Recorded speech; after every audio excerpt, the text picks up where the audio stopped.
Olá, bom dia, graça e paz. Tudo bem com você? Tudo bem com sua família? Espero que esteja tudo bem, né? Ontem nós vimos algo tremendo da parte de Deus, né? E nós tínhamos três opções, como nós vimos aqui, né? Podíamos o quê? Render-nos, lutar ou confiar em Deus. Porque nós precisamos nos colocar no lugar da história. O povo de Israel, diante da perseguição de Faraó, o mar, e está encurralado, ele poderia seguir esses três caminhos. Mas graças a Deus, eles decidiram confiar e Deus mostrou que fez diferença. O meu desejo é que eu e você possamos também aprender a confiar em Deus. Amém? Chegamos a Gênesis capítulo 14 e o versículo 26. Nós vamos ver, enquanto que o povo de Israel passa a pé enxuto, os inimigos vão perecer no meio do mar e vão sucumbir. Disse mais o Senhor a Moisés: estende a mão sobre o mar, para que as águas se voltem sobre os egípcios, sobre os seus carros e sobre os seus cavalarianos. Então Moisés estendeu a mão sobre o mar, e o mar, ao romper da manhã, retomou a sua força. Os egípcios, ao fugirem, foram de encontro a ele, e o Senhor derribou os egípcios no meio do mar.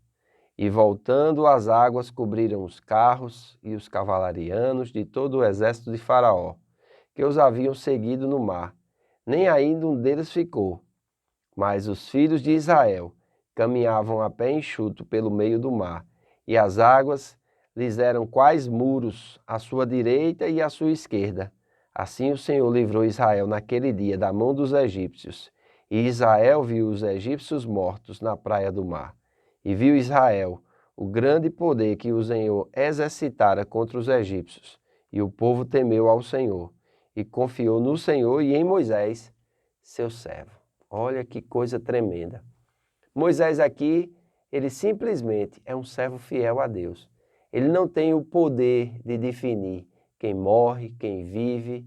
Ele não tem o poder de definir quem vence, quem... Não, ele simplesmente está atento às direções de Deus.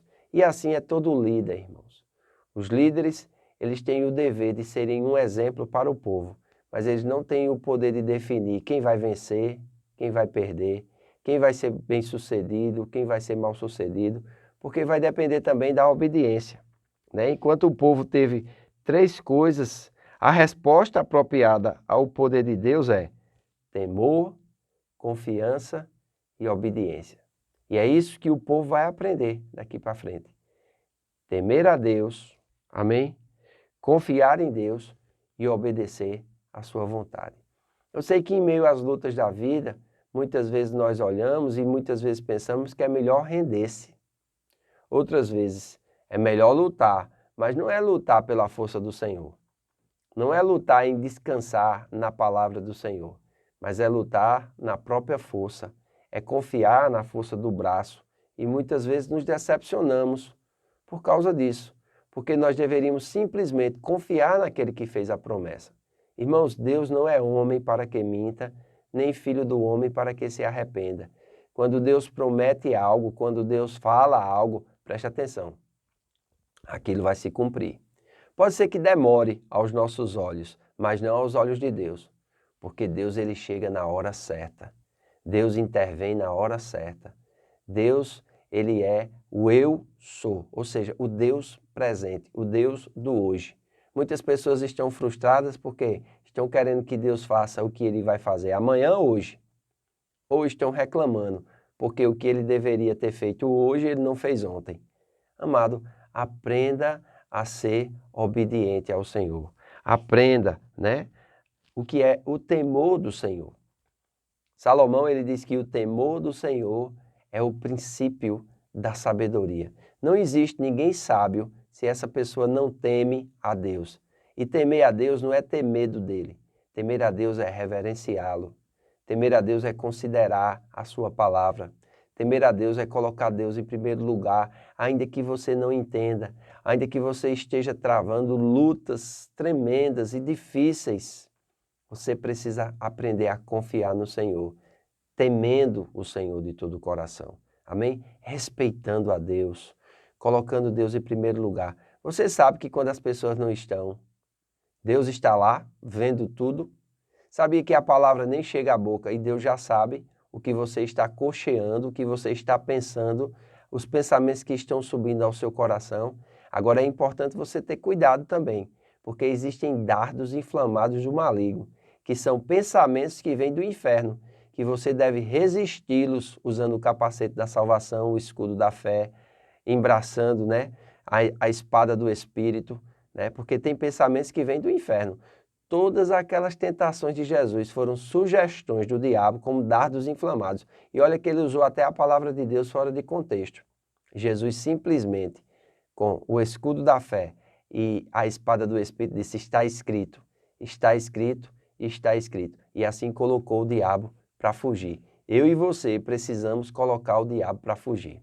Você é daqueles que coloca o diabo para fugir, ou você, por estar desprotegido, sem meditar na palavra de Deus, sem praticar a palavra de Deus, sem desenvolver o temor do Senhor, aquele dardo inflamado vem e lhe queima por completo, a ponto de você desistir do plano de Deus para a sua vida, a ponto de você desistir de congregar fielmente, aonde você estava recebendo instrução, conselho, admoestação, a ponto de você desistir da sua família, desistir do seu ministério, desistir da sua vida.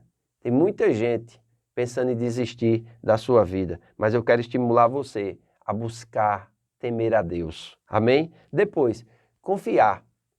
Quem teme a Deus, confia em Deus. Amém? E depois que você confia, não tem outra coisa a fazer a não ser obedecer. Olha só, disse mais o Senhor a Moisés: estende a mão sobre o mar, para que as águas se voltem sobre os egípcios, sobre os seus carros e sobre os seus cavaleiros. Então Moisés estendeu a mão sobre o mar, e o mar, ao romper da manhã, retomou a sua força. Os egípcios, ao fugirem, foram de encontro a ele, e o Senhor derribou os egípcios no meio do mar. Olha, simplesmente Moisés obedeceu. Às vezes as pessoas chegam para mim e dizem assim: pastor, o que é que eu devo fazer? Eu digo: o que é que Deus tem falado? Eu acredito que é isso. Eu digo: simplesmente obedeça. Não queira entender. Obediência traz bênçãos. Desobediência traz maldição. Então é muito importante você, mesmo sem entender, mesmo sem compreender, obedecer. É aí que você vai aprender a andar pela fé. É aí que você vai aprender a ser guiado pelo Espírito. É aí que você vai aprender a andar na contramão do mundo, né? Não em coisas racionais, pensamentos formados, caminhos, o mesmo caminho o povo de Israel andou a pé enxuto. Os egípcios, os carros atolaram, né? Foram sucumbidos e as ondas caíram. Enquanto que para o povo de Deus as ondas eram como paredes, amém? E eu já vi até um desenho animado que Moisés está passando com o povo e o povo olhando e os peixes como paredes mesmo. Para os egípcios não, se foi ruína. Porque enquanto um estava obedecendo, o outro estava desobedecendo. Enquanto um estava em submissão, o outro estava em desobediência. Enquanto um estava em humildade, o outro estava em arrogância. Na sua vida, você está em obediência, submissão e humildade? Ou você está em insubmissão, desobediência e arrogância? Cuidado, o mar que pode ser bênção para um, pode ser maldição para outro. E é muito importante nós entendermos em que lugar nós estamos na nossa vida. Em que lugar nós estamos na nossa obediência a Deus. E precisamos estar nesse lugar de temor, de confiança e desobediência. Uma lição que os israelitas teriam de aprender sempre de novo, e de novo, e de novo. Nós vamos ver agora Deus tratar com o seu povo. E esse povo parece que não aprende. Será se eu e você, nós somos como esse povo, que não aprendemos nunca, que a única coisa que agrada a Deus é fé, que precisamos temer a Deus ainda que estejamos sozinhos, quando ninguém está vendo, que precisamos confiar no Senhor de todo o nosso coração e obedecê-lo em toda a sua palavra? Amados, a vida que nós estamos vivendo, ela deve ser vivida para Deus. Amém? O rumo que nós estamos dando na nossa vida deve ser em direção aos planos de Deus e não fugir de Deus, não fugir dos seus planos, como ele diz em Isaías 55, eu sei os planos que tenho a vosso respeito. Irmãos, eu quero ficar com os planos de Deus para a minha vida e eu quero estimular e aconselhar você a ficar também com os planos de Deus para a sua vida. Um grande livramento, versículo 30, assim o Senhor livrou Israel naquele dia da mão dos egípcios. E Israel viu os egípcios mortos na praia do mar, e viu Israel o grande poder que o Senhor exercitara contra os egípcios. E o povo temeu ao Senhor e confiou no Senhor e em Moisés, seu servo. Quando você teme a Deus e confia nele, você sempre vai confiar e temer no servo dele que está liderando você. Que Deus te abençoe. Amém? Que você viva um dia na presença do Senhor, que você aproveite bastante o dia de hoje. Faço votos por tua prosperidade e saúde, assim como é próspera a tua alma. Um grande abraço e até amanhã.